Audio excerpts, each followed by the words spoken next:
여러분 안녕하십니까? 경상북도에서 발생한 산불이 강한 바람을 타고 의성에서부터 안동과 청송, 영양, 영덕 등 경북 여러 지역으로 급격히 확산되고 있습니다. 특히 안동시에는 전주민 긴급 대피령이 내려졌는데요. 안동 바로 연결하겠습니다. 자, 김경철 기자, 현재 상황 전해주십시오. 네, 저는 경북 안동시의 대피소에 나와 있습니다. 이곳 안동시는 전 시민에게 대피령이 내려졌는데요. 대피소 주변으로는 차량 행렬이 혼잡하게 이어지고 있습니다. 산불은 오후부터 강한 남서풍을 타고 빠르게 북상하고 있어 제가 있는 이곳도 안전을 장담할 수는 없는 상황입니다. 의성 산불은 강풍을 타고 전방위로 확산됐습니다. 북쪽의 경우 안동을 가로질러 흐르는 낙동강 남쪽까지 불길이 올라왔는데요. 여전히 강한 바람이 불고 있어 불씨가 강을 건너 날아들 가능성도 배제할 수 없는 상황입니다. 이 때문에 강 너머 하회마을과 병산서원은 산불 피해에 대비하고 있고 국립경북대 안동 캠퍼스에서도 학생들과 인근 요양병원 환자를 학교 안 체육관으로 대피하라고 안내했습니다. 의성 산불의 동쪽 불길도 오후 들어 강해진 강풍을 타고 빠르게 번졌습니다. 오전만 해도 산불과 20km가량 떨어져 있던 청송 주황산 국립공원에도 불씨가 떨어지며 산불이 발생한 것으로 알려졌습니다. 청송군은 물론 더 동쪽과 북쪽에 있는 영덕군 지푼면과 영양군 석보면까지도 불길이 확산됐습니다. 특히 청송군 파천면에선 60대 여성이 숨진 채 발견됐는데 경찰은 산불로 인해 숨진 것으로 추정하고 있습니다. 영덕군 4개면 지역 주민들에겐 대피령이 내려졌고 산불이 옮겨 붙은 지푼면 일대는 전기가 끊긴 상황입니다. 또한 갑작스러운 산불의 확산세에 경북 북부 교도소와 안동 교도소 등 4곳 교정시설의 수용자 3,500여 명에 대해선 다른 지역으로 이송 절차가 진행 중입니다. 소방청은 경북 5개 군으로 번진 의성 산불의 확산세에 산불로는 처음으로 대응 3단계를 발령하고 전국에서 가용 가능한 소방 인력과 장비를 동원하고 있습니다. 그러나 오늘 밤 또다시 초속 25m 이상의 돌풍이 예보되면서 야간 진화 작업도 쉽지 않을 것으로 우려되고 있습니다. 현재 산불로 영주에서 경주 간 열차 운행이 중단됐고 중앙고속도로 예천 IC에서 의성 IC 구간과 서의성 IC에서 영덕 IC 양방향이 전면 통제됐습니다. 지금까지 경북 안동 산불 대피소에서 MBC 뉴스 김경철입니다. 번지는 산불에 지리산 국립공원까지도 위협받고 있습니다. 천왕봉까지 안심할 수 없는 상황인데 진화 작업에도 불길이 끊임없이 다시 살아나고 있습니다. 이준석 기자가 보도합니다. 산 곳곳에서 연기가 피오릅니다.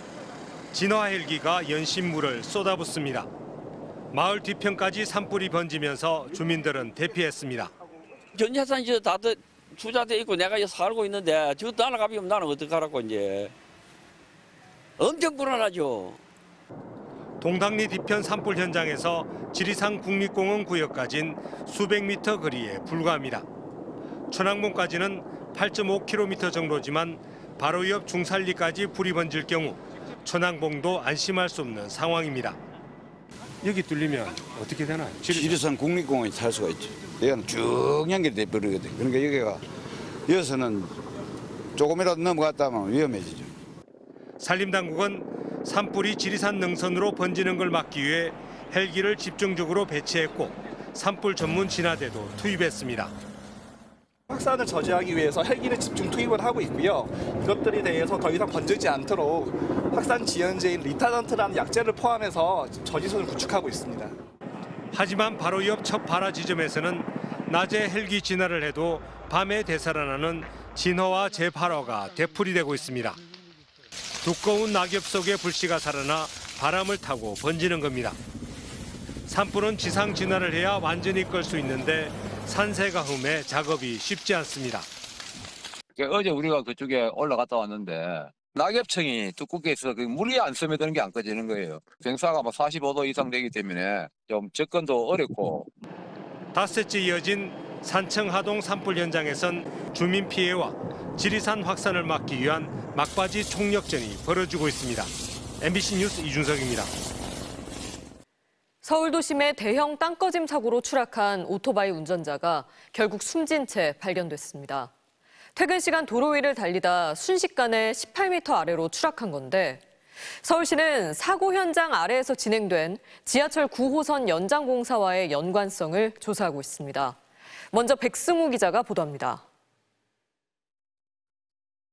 주차된 차량 앞 도로가 가라앉더니 순식간에 커다란 구멍이 뚫립니다. 앞서가던 차량은 튕겨나오듯 피했지만 뒤따르던 오토바이는 그대로 추락했습니다. 구덩이 안쪽에선 거센 물줄기가 솟구칩니다. 전봇대하고 나무가 넘어지면서 이제 전봇대에서 스파크가 일어나고 나무하고 전봇대하고 저 구멍 안으로 다 들어갔거든요. 도로 4개 차선이 갑자기 내려앉으면서 지름 20m, 깊이 11m의 땅 꺼짐 현상, 이른바 싱크홀이 생겨난 겁니다. 바로 아래 지하철 9호선 연장 공사 중인 터널 깊이까지 한순간에 18m가 뻥 뚫리면서 6,480톤의 토사가 쏟아졌습니다. 도심을 달리다 18m 아래로 떨어진 오토바이 운전자를 찾기 위해 소방당국은 배수 펌프로 물을 퍼내고 굳은 진흙을 중장비로 퍼내면서 수색에 들어갔습니다.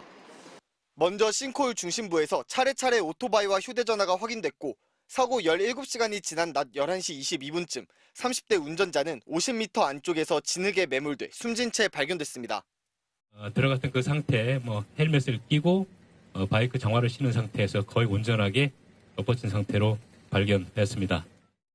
지하철 9호선 공사 현장에 있던 노동자 5명은 사고 전 물이 새는 누수 현상을 보고 터널을 빠져나온 것으로 확인됐습니다. 소방당국은 일단 도로 아래 상수도관이 파열돼 물이 새어나오면서 지반이 약해져 땅꺼짐이 발생한 것으로 보고 있습니다. 서울시는 지하철 9호선 연장 굴착 공사가 상수도관 파열에 영향을 줬을 수도 있다고 보고 사고 원인을 조사하고 있습니다. 경찰도 지하철 9호선 공사 과정에 대해 내사에 착수하고 숨진 오토바이 운전자에 대한 부검을 검토하고 있습니다. MBC 뉴스 백수입니다. 윤 대통령 탄핵안이 가결된 지 벌써 100일이 넘었지만 아직도 헌법재판소의 결정은 나오지 않고 있습니다. 이를 두고 여러 해석이 나오면서 혼란은 갈수록 심해지고 있는데요. 선고가 왜 이렇게 늦어지는지, 이번 주 선고 가능성은 있는지 송정훈 기자가 보도합니다. 헌법재판소는 오늘도 윤석열 대통령 탄핵 심판 선고일을 공지하지 않았습니다. 윤 대통령 탄핵 심판 기간은 역대 대통령 사건 가운데 역대 최장인 102일째를 기록하고 있습니다. 최종 변론이 끝난 지도 한 달이 다 됐습니다. 변론 종결 후 선고까지 박근혜 전 대통령의 경우 11일, 노무현 전 대통령은 14일 걸렸습니다. 한덕수 국무총리 탄핵안 선고를 마친 재판관들은 오늘도 윤 대통령 사건 평의를 이어갔습니다. 헌재 내부가 철통 같은 보안을 유지하고 있어 평의에서 어떤 논의가 오가는지 밖으로 알려지지 않고 있습니다. 세부적인 내용까지 하나하나 보느라 오래 걸린다는 의견이 많았지만 탄핵 심판 기간이 예상외로 장기화되면서 재판관들 의견이 나뉘어진 것 아니냐는 의견도 고개를 들고 있습니다. 하지만 현재로서는 이번 주 금요일 선고가 유력하다는 관측이 많습니다. 그러려면 관례에 따라 이틀 전인 내일 선고일을 예고해야 합니다. 헌재는 이번 주 목요일 오전에는 통상 매달 마지막 주 목요일에 했던 일반 사건들에 대한 선고를 하기로 했습니다. 헌재가 이틀 연달아 선고를 한 적이 드물지만 가능성이 없는 건 아닙니다.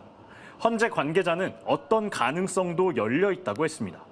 헌재가 선고를 늦추면서 일단 이 국민들의 이제 불안감이 계속 점점 더 커지고 있고 헌법재판소가 이 헌법 수호자로서의 역할을 제대로 하려면 적시에 올바른 결정을 내려줘야 한다고 생각을 합니다.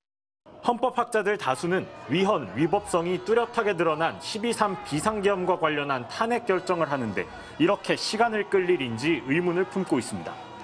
장기화될수록 사회적 갈등과 비용이 더 들 거라고도 했습니다. 헌법 수호의 마지막 관문으로서 헌법재판소 존재 이유를 스스로 입증하라는 요구가 커지고 있습니다. MBC 뉴스 송정훈입니다. 미국의 상호관세 발표가 임박한 가운데 현대차그룹이 트럼프 대통령 앞에서 31조 원 규모의 대규모 투자 계획을 전격 발표했습니다. 정부 차원의 대응이 한계를 보이면서 기업들이 각자 도생하듯 돌파구를 찾는 모양새입니다. 송재원 기자가 전해드립니다. 미국 백악관 대통령 집무실 옆에 위치한 루즈벨트룸. 트럼프 대통령의 소개에 이어 정의선 현대차그룹 회장이 연단에 섭니다. 정 회장은 미국에 무려 31조 원을 투자하겠다고 발표했습니다. I'm pleased to announce an additional $21 billion in a new investment over the next 4 years. our largest U.S. invest ever. 오는 2028년까지 자동차에 86억 달러, 부품, 물류, 철강에 61억 달러, 미래산업과 에너지에 63억 달러를 투자하겠다는 내용입니다. 정 회장은 루이지애나 제철소 투자로 일자리 1,300개가 생기고 조지아주 공장을 새로 가동해 미국 내 자동차 생산량이 연간 120만 대까지 늘어난다고 강조했습니다. 이번 규모는 1986년 현대차가 미국에 진출한 이후 투자한 전체 금액을 뛰어넘습니다. 트럼프 대통령은 관세 압박의 효과라고 스스로를 치켜 세웠습니다. This investment is a clear demonstration that tariffs very strongly work. 앞서 대한항공은 미국 항공기와 엔진 등 48조 원대 구매 계획을 밝히기도 했습니다. 다음 달 2일 미국의 상호관세 발표를 앞두고 국내 기업들이 선제적인 대미 투자 계획을 내놓은 겁니다. 정부의 취약한 대응력에 기업들이 자체적으로 돌파구를 찾는 셈입니다. 정책적으로 외교적으로 풀어야 될 과제를 기업들이 역할을 해내주고 있다. 정부 차원에서 뭔가 교섭력을 발휘하고 근본적으로 대규모 투자 발표가 실제 트럼프의 관세 결정에 얼마나 영향을 미칠지 알 수 없습니다. 이 때문에 관세 사정권에 놓인 삼성과 SK 등 또 다른 수출 기업들의 고심도 깊어지고 있습니다. MBC 뉴스 송재원입니다.